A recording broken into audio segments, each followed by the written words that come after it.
Remember that R2 unit, R2-D2? Well, I'm going to show you two very rare R2-D2s that you've probably never seen before. Hey guys, it's time to do a video about R2-D2, everyone's favorite little droid from Star Wars. Sure, some of you might like C-3PO, but you don't like him as much as R2-D2. The world fell in love with this R2 unit. And one of the very first toys to hit the market was released by Kenner, and it was an R2-D2 AM radio. I know, AM. Remember those days when you could listen to disco on AM radio? Now what do you get on AM radio? Reruns of Paul Harvey. Kane clobbered Abel with about a 4-pound club, and men have been fighting ever since. Good day. But this R2 unit was released by Kenner, and honestly, it's one I just found out about this thing not too long ago, and I thought I knew everything Kenner released.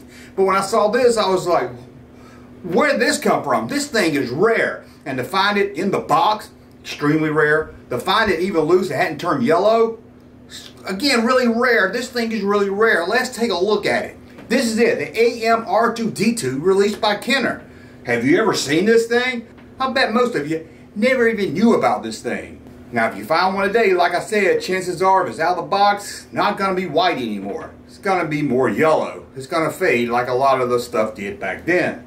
Also, finding one that still works, that's really hard also. I looked on eBay, there's two, one loose and one with a box. One comes with a box, and they're asking over $1,000 for it. And the other one probably doesn't work, but I'm not really sure. But this is one of the earliest Kenner toys released. If you're into collecting Kenner toys and you want more than just the action figure stuff, and you want the really early stuff, this is it. I mean, before this, you had the comic books at the stores, the board games, but this thing hit really early. And it seems like they just shipped it out there. I guess it worked real good and they got rid of it because it's not like a toy that kept hitting stores. Like in '79, it still wasn't being shipped out. There wasn't many of these things made. Probably just to meet the demand of people that wanted Star Wars toys as fast as they could, they threw this thing out here. And as you can tell by looking at it, it doesn't really look that much like R2-D2. You would think, being that this was made by Kenner, that they would at least make it look more like the Kenner R2-D2 or something. But as you can see, it's just missing the flare of the front of R2-D2.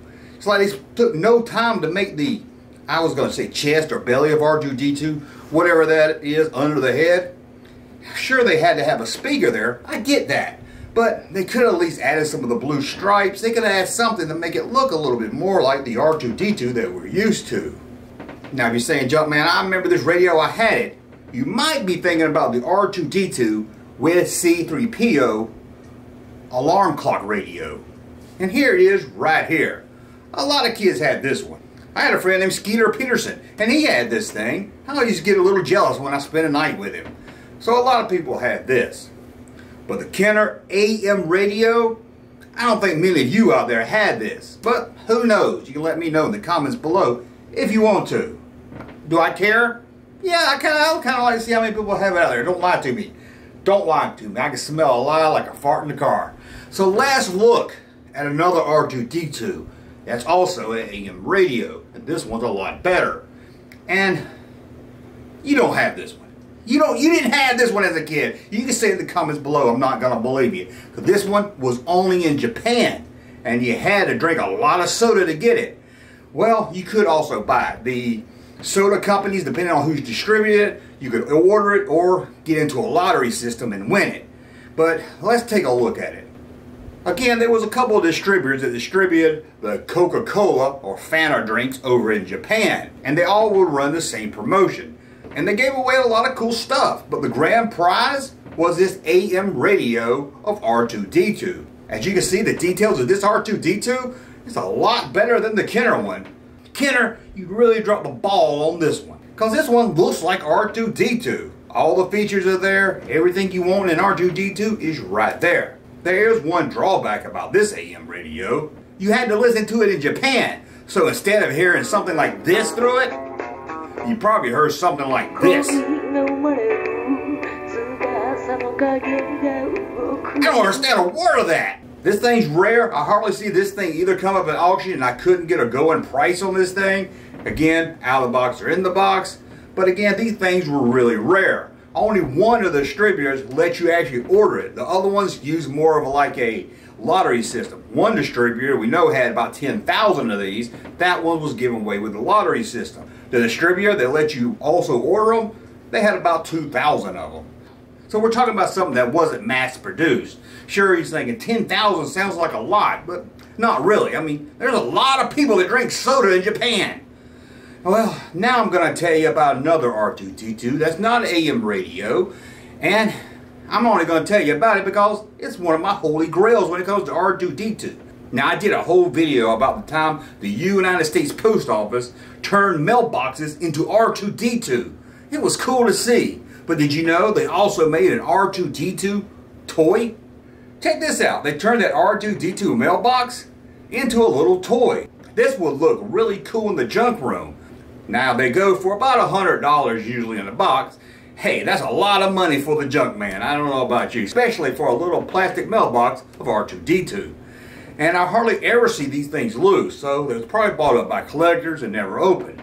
So in a way, maybe out of the box is rarer than in the box. And here's another odd thing about that mailbox R2-D2 toy. It was only released in Hong Kong. It's an official release by the United States Post Office. It was only released in Hong Kong. Why? Why? It makes no sense whatsoever.